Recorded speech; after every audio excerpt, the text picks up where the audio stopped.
오늘 우리에게 주시는 하나님의 말씀은 열왕기상 13장 1절에서 10절까지의 말씀입니다. 제가 하나님의 말씀을 봉독하겠습니다. 보라, 그때 하나님의 사람이 여호와의 말씀으로 말미암아 유다에서부터 베델에 이르니 마침 여로보암이 제단 곁에 서서 분향하는지라. 하나님의 사람이 제단을 향하여 여호와의 말씀으로 외쳐 이르되, 제단아 제단아, 여호와께서 이와 같이 말씀하시기를 다윗의 집에 요시야라 이름하는 아들을 낳으리니 그가 내 위에 분향하는 산당 제사장을 내 위에서 제물로 바칠 것이요 또 사람의 뼈를 내 위에서 사르리라 하셨느니라 하고, 그날에 그가 징조를 들어 이르되, 이는 여호와께서 말씀하신 징조라. 제단이 갈라지며 그 위에 있는 재가 쏟아지리라 하매, 여로보암 왕이 하나님의 사람이 베델에 있는 제단을 향하여 외쳐 말함을 들을 때에 제단에서 손을 펴며 그를 잡으라 하더라. 그를 향하여 편 손이 말라 다시 거두지 못하며, 하나님의 사람이 여호와의 말씀으로 보인 징조대로 제단이 갈라지며 재가 제단에서 쏟아진지라.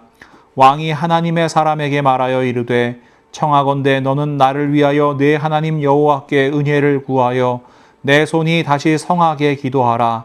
하나님의 사람이 여호와께 은혜를 구하니 왕의 손이 다시 성하여 전과 같이 되니라. 왕이 하나님의 사람에게 이르되, 나와 함께 집에 가서 쉬라. 내가 네게 예물을 주리라.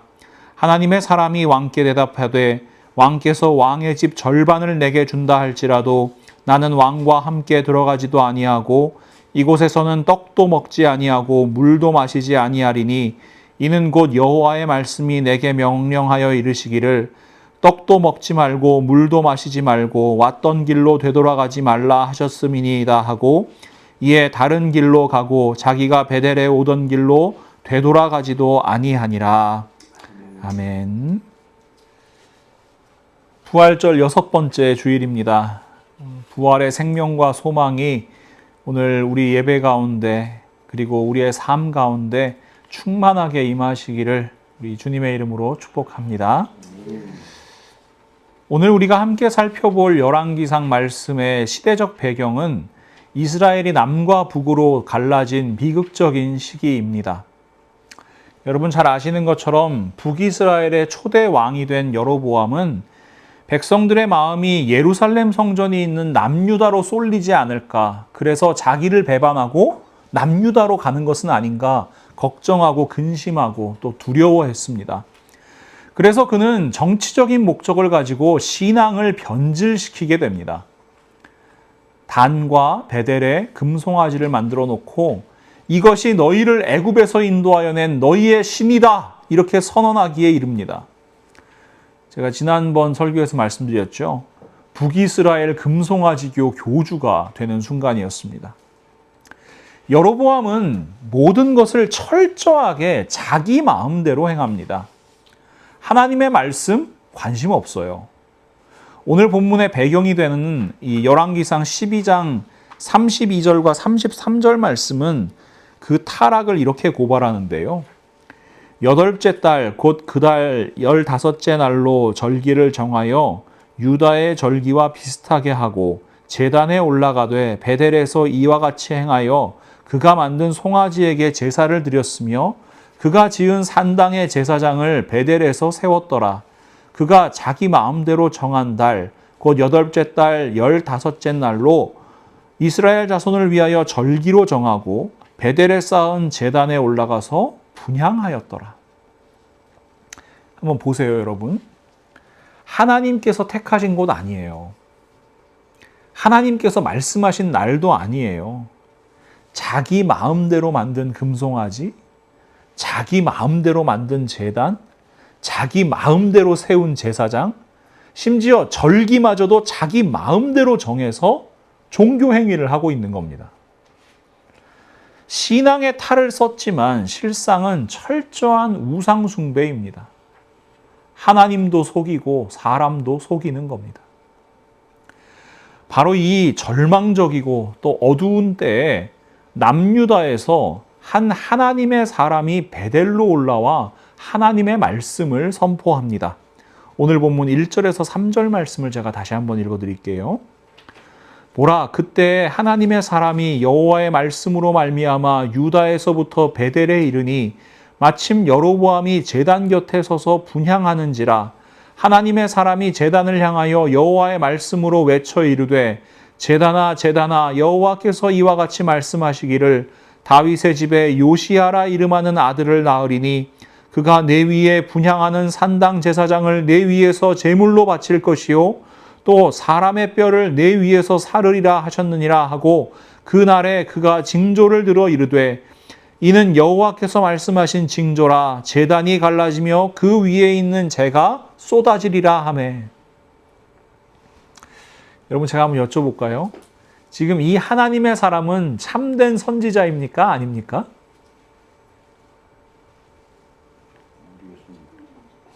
모르시겠어요?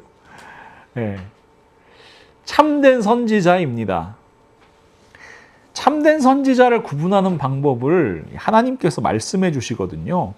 신명기 18장 18절에서 22절 말씀을 함께 보시면 내가 그들의 형제 중에서 너와 같은 선지자 하나를 그들을 위하여 일으키고 내 말을 그의 입에 두리니 내가 그에게 명령하는 것을 그가 무리에게 다 말하리라.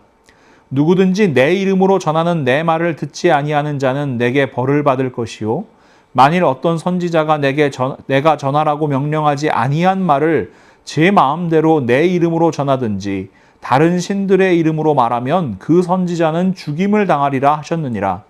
내가 마음속으로 이르기를 그 말이 여호와께서 이르신 말씀인지 우리가 어떻게 알리요 하리라. 만일 선지자가 있어 여호와의 이름으로 말한 일에 증언도 없고 성취함도 없으면 이는 여호와께서 말씀하신 것이 아니요 그 선지자가 제 마음대로 한 말이니 너는 그를 두려워하지 말지니라. 참된 선지자는요, 자기의 말을 하는 사람이 아니에요. 자기 마음대로 말하는 사람이 아니에요. 자기의 철학, 자기의 신념, 자기의 정치적 사상, 이런 것들을 말하는 사람이 선지자가 아닙니다. 오직 하나님께서 명령하신 것, 하나님께서 말씀하라고 하신 것만 이야기하는 사람, 전달자의 역할을 하는 사람이 바로 선지자입니다. 그리고 그 말씀이 참된 하나님의 말씀이라는 것은 그 말씀이 성취되었는가를 통해서 증명됩니다. 오늘 본문 5절 말씀을 보시면 하나님의 사람이 선포한 대로 제단이 갈라지고 재가 쏟아지는 징조가 나타나죠. 오늘 본문 5절 말씀, 하나님의 사람이 여호와의 말씀으로 보인 징조대로 제단이 갈라지며 재가 제단에서 쏟아진지라. 근데 여러분, 이것은 시작에 불과합니다. 오늘 본문이 일어난 시기는 대략 주전 930년경이거든요. 그런데 무려 308년이라는 시간이 흐른 뒤에 주전 622년 요시야 왕 18년이 되는 해에 이 선포가 역사 속에서 완벽하게 성취됩니다. 열왕기하 23장 15절에서 16절 말씀인데요. 또한 이스라엘에게 범죄하게 한 느밧의 아들 여로보암이 베델에 세운 제단과 산당을 왕이 헐고, 이 왕이 요시야 왕입니다. 또 그 산당을 불사르고 빻아서 가루를 만들며 또 아세라 목상을 불살랐더라. 요시야가 몸을 돌이켜 산에 있는 무덤들을 보고 보내어 그 무덤에서 해골을 가져다가 제단 위에서 불살라 그 제단을 더럽게 하니라. 이 일을 하나님의 사람이 전하였더니 그 전한 여호와의 말씀대로 되었더라. 여호와의 말씀대로 되었더라. 우리는 오늘 본문 속에서 극명하게 대비되는 이 두 가지 삶의 방식을 보게 됩니다. 하나는 여로보암 왕이 보여주는 자기 마음대로이고요. 하나는 하나님의 사람이 보여준 하나님의 말씀대로입니다. 세상이 왜 타락할까요? 신앙이 왜 변질되고 교회가 타락할까요? 그것은 늘 내 마음대로에서 시작합니다. 그러나 하나님의 역사는요, 하나님의 말씀대로 순종하는 한 사람을 통해서 이루어지게 됩니다. 그렇다면 여러분 조금 더 자세하게 한번 생각해 봅시다. 하나님의 선지자 어떤 사람입니까? 우리는 보통 선지자 그러면 뭐 예언가 정도로 생각하는 경우가 있어요. 앞일을 미리 아는 사람 뭐 이런 거죠. 근데 여러분 선지자는요. 하나님 말씀대로 선포하고 하나님 말씀대로 행하는 사람입니다. 오늘 본문을 통해서 나타난 이 참된 선지자의 모습 구체적으로 한번 살펴볼까요? 제가 세 가지로 한번 이야기해 볼게요. 첫 번째, 선지자는 불의 앞에서 담대하게 정의를 선포하는 사람입니다. 오늘 본문에 등장하는 하나님의 사람 한번 보세요. 여러분, 하나님의 사람이 지금 안전한 골방 같은 데 숨어서 기도하고 있나요? 아니면 예루살렘 성전 같은 좀 익숙한 장소, 자기를 지지해 줄 수 있는 사람이 많은 그런 장소에서 지금 설교하고 있는 겁니까? 아니에요. 지금 이 하나님의 사람은요, 적진 한복판에 서 있는 거예요. 이 선지자는 남유다 출신입니다. 근데 지금 이 사람 어디 와 있어요? 북이스라엘의 베델에 와 있어요. 그것도 여러분, 북이스라엘 왕 면전에서 하나님 말씀을 선포하고 있는 겁니다. 북이스라엘 금송아지교 교주 앞에서 그 우상의 제단 앞에서 홀로 외치고 있는 겁니다. 여러분, 지금 시대로 한번 생각해 보세요. 만약에 어떤 사이비 종교가 있다고 칩시다. 교세가 커요. 근데 그 사이비 종교 교주 앞에서 사이비 종교 교인들이 성도들이 막 있는 이런 모임 앞에서 어떤 사람이 그 사람을 반대하는 목소리를 낸다고 쳐보세요. 그 사람 어떻게 될까요? 아마 무서운 일을 당하게 될 겁니다. 여러분, 인간적인 눈으로 보면요, 너무나 무섭고 떨리는 일이에요. 그 자리에서 목이 달아날 수 있는 일이에요. 성난 군중들이 돌을 던지면 맞아 죽을 수도 있는 일이에요. 말 그대로 목숨을 건 일입니다. 그러나 하나님의 사람은 담대히 하나님의 말씀을 선포하는 겁니다. 왜 그렇습니까? 하나님께서 그와 함께 하심을 믿었고 하나님께서 명하신 일이기 때문에 이것이 하나님의 역사라는 사실을 확신했기 때문입니다. 그의 담대한 선포에 여로보암 왕은 어떻게 반응해요? 오늘 보면 4절 말씀을 제가 세번역 성경으로 읽어드릴게요. 여로보암 왕은 하나님의 사람이 베델에 있는 제단 쪽에 대고 외치는 말을 듣고 제단 위로 손을 내밀면서 저자를 잡아라! 하고 소리를 쳤다. 그러자 그 사람에게 내어뻗은 여로보암의 손이 마비되어서 다시 오므릴 수가 없었다. 왕의 서슬퍼런 명령이 떨어지는 겁니다. 저자를 잡아라! 하고 손을 뻗었는데 이 손이 마비돼서 안 움직여요. 하나님께서 하나님의 사람을 보호하시는 겁니다. 지키시는 겁니다. 이러한 하나님의 보호하심, 엘리야 선지자 시대에도 똑같이 일어나죠. 아람의 군대가 쳐들어와서 하나님의 사람 엘리사를 잡기 위해 도단성을 에워쌌을 때의 일입니다. 열왕기하 6장 14절에서 17절 말씀인데요. 왕이 이에 말과 병거와 많은 군사를 보내매 그들이 밤에 가서 그 성읍을 에워쌌더라. 하나님의 사람의 사환이 일찍이 일어나서 나가보니 군사와 말과 병거가 성읍을 에워쌌는지라. 그의 사환이 엘리사에게 말하되 내 주여 우리가 어찌하리이까 하니 대답하되 두려워하지 말라. 우리와 함께한 자가 그들과 함께한 자보다 많으니라 하고 기도하여 이르되 원하건대 여호와여 원하건대 그의 눈을 열어서 보게 하옵소서 하니 여호와께서 그 청년의 눈을 여심해 그가 보니 불말과 불병거가 산에 가득하여 엘리사를 둘렀더라. 세상의 군대가 에워쌀지라도 영적인 눈을 들어 하늘을 보면 우리를 둘러싼 불말과 불병거가 더 많은 것을 깨닫게 되는 겁니다. 선지자는 이 믿음으로 불의 앞에서 담대히 하나님의 뜻을 이루어가는 사람들입니다. 예수님께서도 마찬가지죠. 십자가를 지시기 위해서 잡히시던 밤 무력을 사용하는 베드로를 꾸짖으시며 이렇게 말씀하십니다.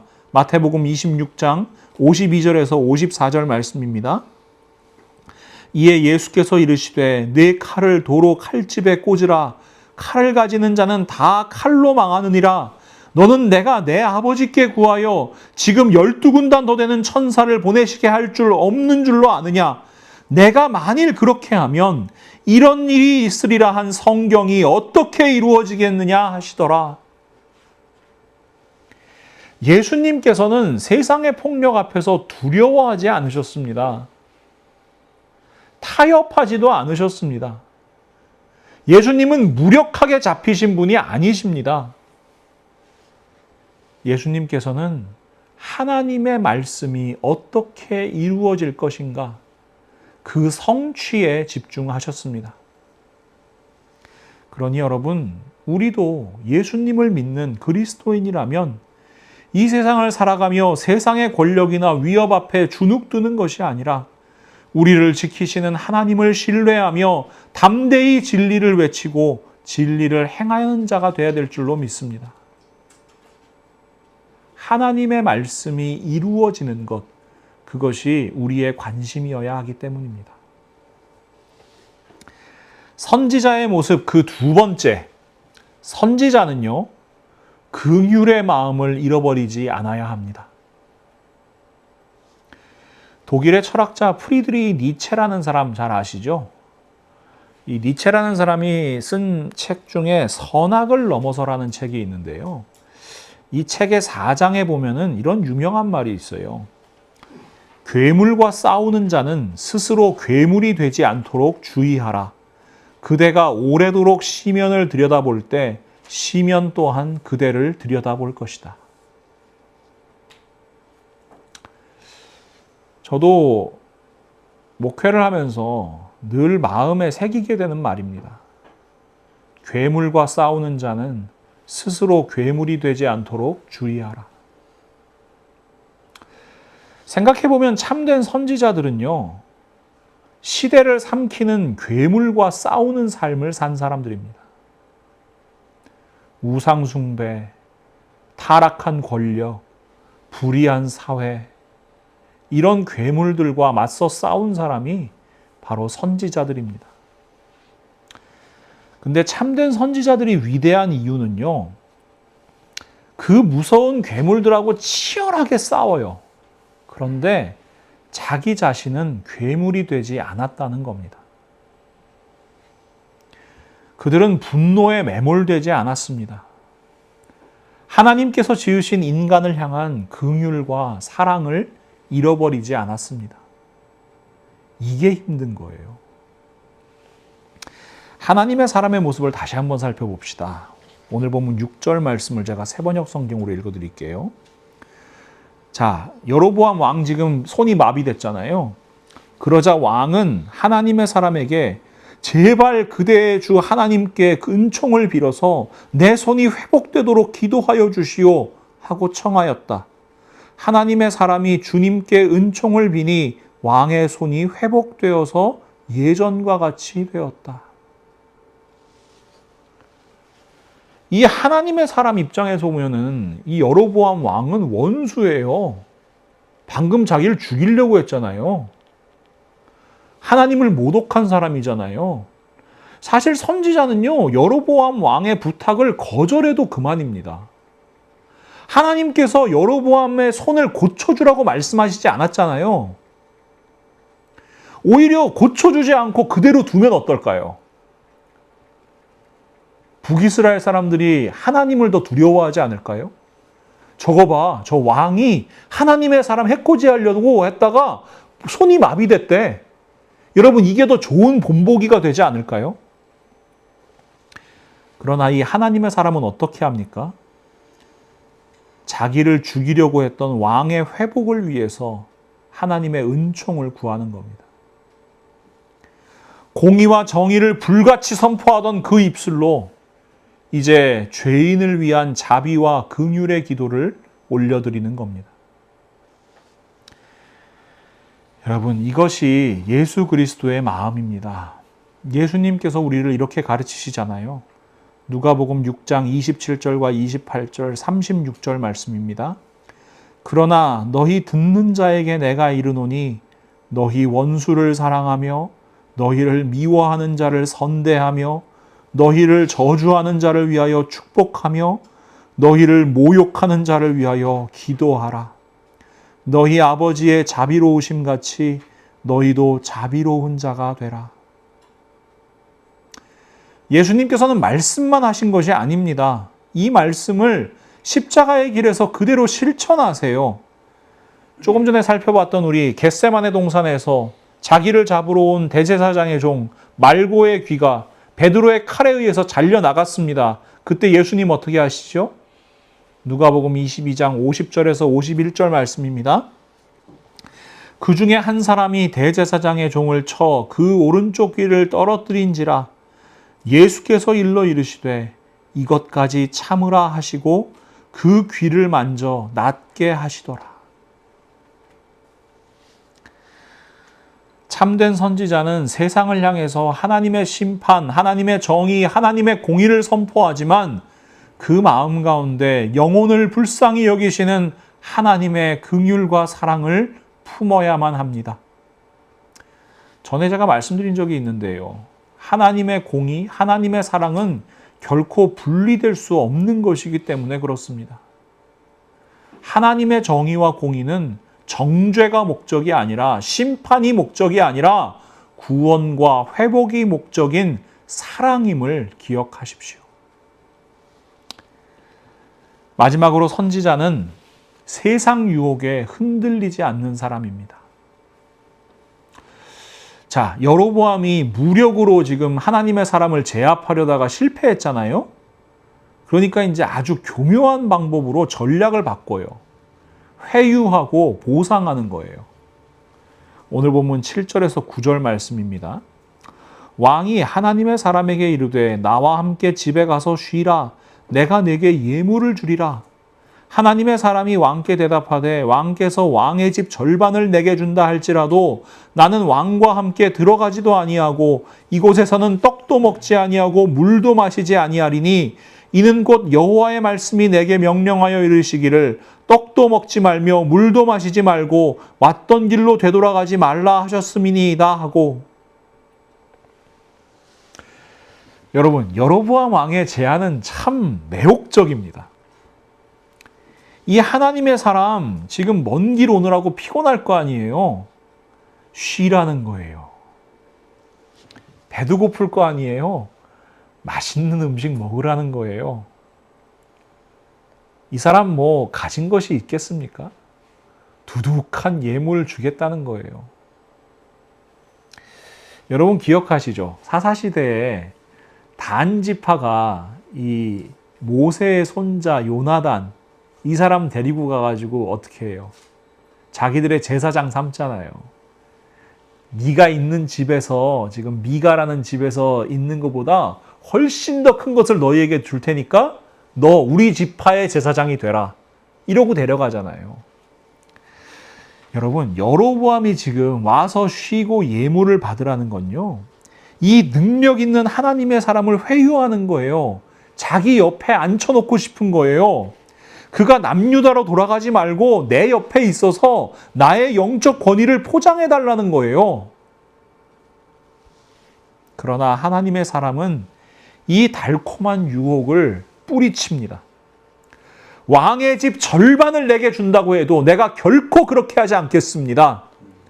하나님께서 나에게 떡도 먹지 말고 물도 마시지 말고 왔던 길로 되돌아가지 말라고 말씀하셨습니다. 나는 하나님 말씀대로만 행하겠습니다. 선포하는 겁니다.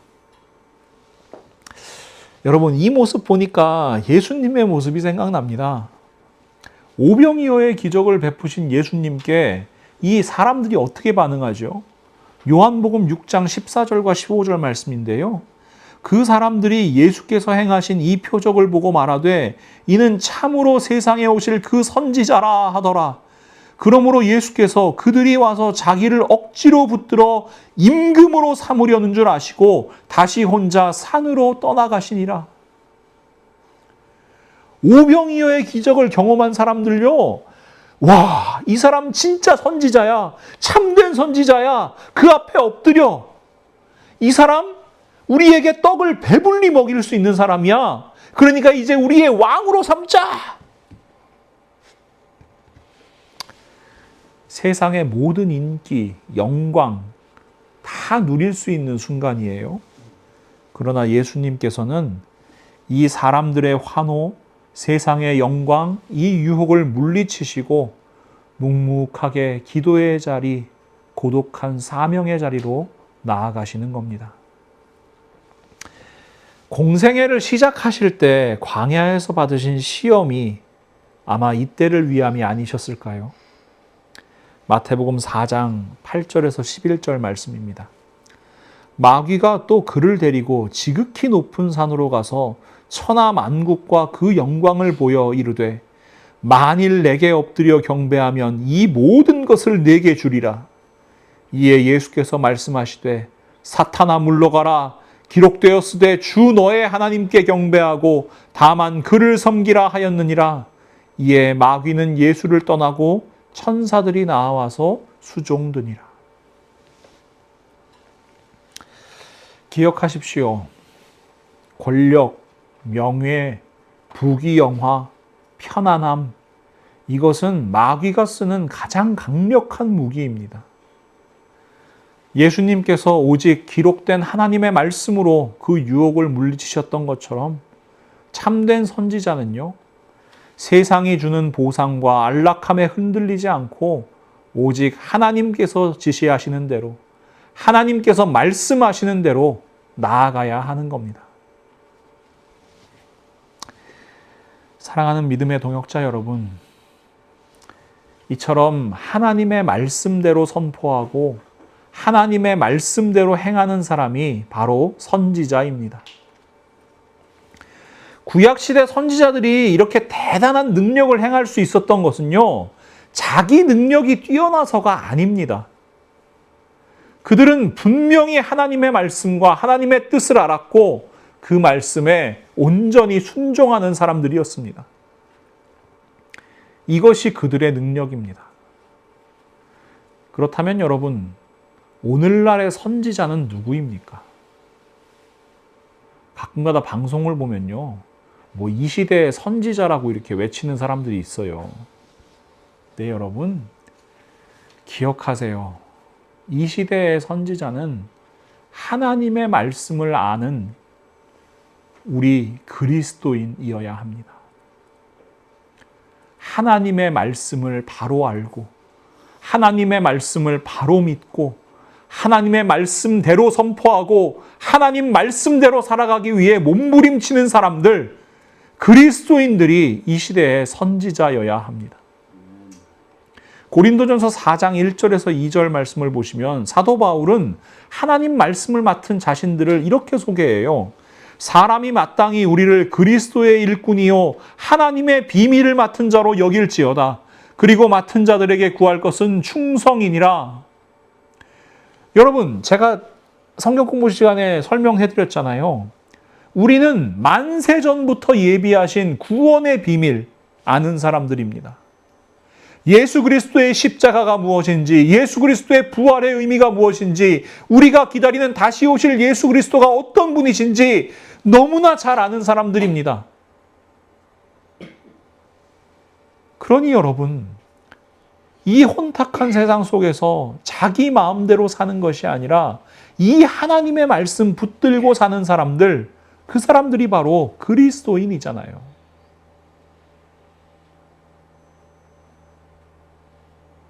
여러분께 묻겠습니다. 여러분은 그리스도인이십니까? 다시 한번 여쭤볼게요.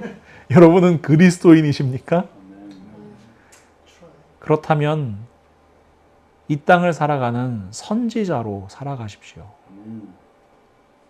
하나님의 말씀을 맡은 자로, 하나님의 구원의 비밀을 아는 자로, 그 말씀대로 행하여 이 땅을 변화시키는 사람으로 살아가십시오.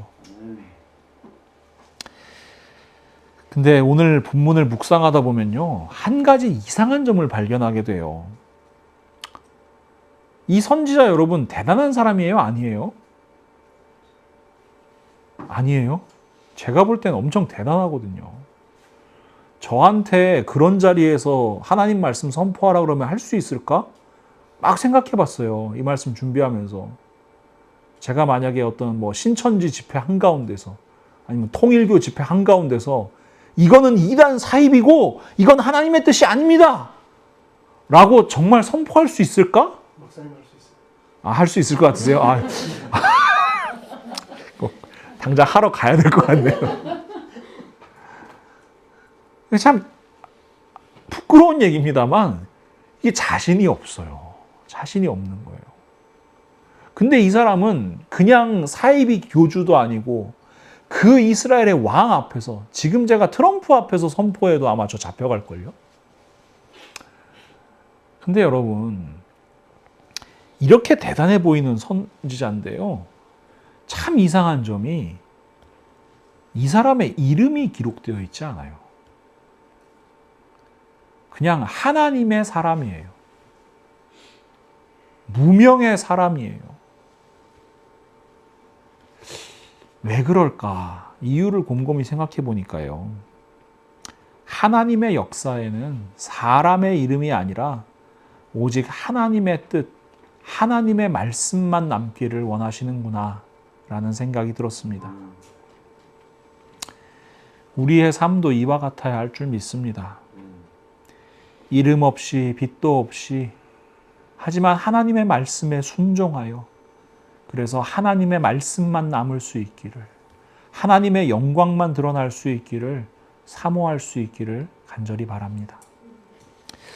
예수님께서 제자들에게 말씀하신 무익한 종의 비유 기억하실 거예요. 누가복음 17장 10절 말씀. 이와 같이 너희도 명령받은 것을 다 행한 후에 이르기를 우리는 무익한 종이라 우리가 하여야 할 일을 한 것뿐이라 할지니라. 나에게 맡겨주신 모든 일 묵묵하게 행하는 겁니다. 그러나 교만하지 않은 겁니다. 나는 무익한 종입니다. 마땅히 해야 할 일을 했을 뿐입니다. 고백하는 삶. 철저하게 자기를 부인하고 내 안에 사시는 그리스도만 남는 삶. 그것이 참된 선지자요, 참된 성도요, 참된 그리스도인의 삶인 줄 믿습니다. 세상에선 이렇게 얘기하죠. 호랑이는 죽어서 가죽을 남기고 사람은 죽어서 이름을 남긴다고요. 근데 저는 이 속담을 좀 바꿨으면 좋겠어요. 호랑이는 죽어서 가죽을 남기고 사람은 죽어서 이름을 남기지만 그리스도인은 죽어서 하나님의 말씀을 남긴다. 사랑하는 성도 여러분, 우리가 떠난 자리에 우리의 화려한 이름이나 업적이 남지 않기를 바랍니다. 우리가 순종했던 하나님의 말씀이 성취된 그 증거만 남기를 간절히 소망합니다. 세상은 제멋대로 흘러갑니다. 불의가 판을 칩니다. 그러나 정의를 외치고 원수를 사랑하고 세상의 유혹에 타협하지 않고 묵묵히 십자가의 길을 걸어가는 우리 모두가 될 수 있기를 간절히 소망합니다. 이것이 하나님의 역사에 동참하는 하나님의 사람의 길입니다. 예수 그리스도의 제자된 우리 그리스도인의 마땅한 삶입니다. 우리 모두가 내 마음대로의 삶을 내려놓고 철저히 하나님의 말씀대로 살아가 세상을 변화시키는 참된 그리스도인으로 이 땅을 살아갈 수 있기를 우리 주 예수 그리스도의 이름으로 간절히 축원합니다. 사랑과 은혜가 충만하신 우리 하나님, 오늘도 하나님의 말씀으로 저희에게 말씀하여 주심을 진심으로 감사합니다. 하나님께서는 언제나 저희에게 말씀하여 주십니다. 하지만 저희들 내 마음대로, 자기 마음대로, 나의 욕망대로 살아가고자 하는 그 유혹을 끊어내기가 어찌나 어려운지요. 그리고 저희를 넘어뜨리기 위해 저희를 유혹하는 것이 얼마나 많은지요. 하나님, 이 시간 간절히 구합니다. 그 모든 것으로부터 저희를 돌이켜 주시고 온전히 하나님 말씀만이 저희를 사로잡아 주시옵소서. 저희들을 하나님의 구원의 비밀 맡은 자, 복음의 비밀 맡은 자, 하나님의 말씀 맡은 자로 세워주심을 진심으로 감사합니다. 이 어지러워지는 세상 가운데 저희들 그렇게 세우셨사오니 하나님 말씀 맡겨주신 선지자의 역할을 잘 감당하는 저희들 되게 하여 주시옵소서. 저희의 삶의 자리 가운데에서 담대히 하나님의 말씀을 선포하게 하시고 저희의 삶의 자리 가운데에서 그 말씀 이 땅 가운데 이루어질 수 있도록 저희들 통로의 사명, 전하는 자의 사명, 증인의 사명 감당하는 저희들 될 수 있도록 하나님께서 언제나 저희를 사용하여 주시옵소서. 저희들 두렵고 떨리는 마음으로 나아가지만 저희와 함께 하시는 하나님의 능력이 저희를 지키시고 보호하심을 언제나 믿음으로 나아가게 하시고 그래서 더욱더 담대하게 이 땅 가운데 빛과 소금으로 살아가는 저희 모두가 될 수 있도록 하나님 저희들과 언제나 함께하여 주시옵소서. 예수 그리스도의 이름으로 간절히 기도합니다. 아멘.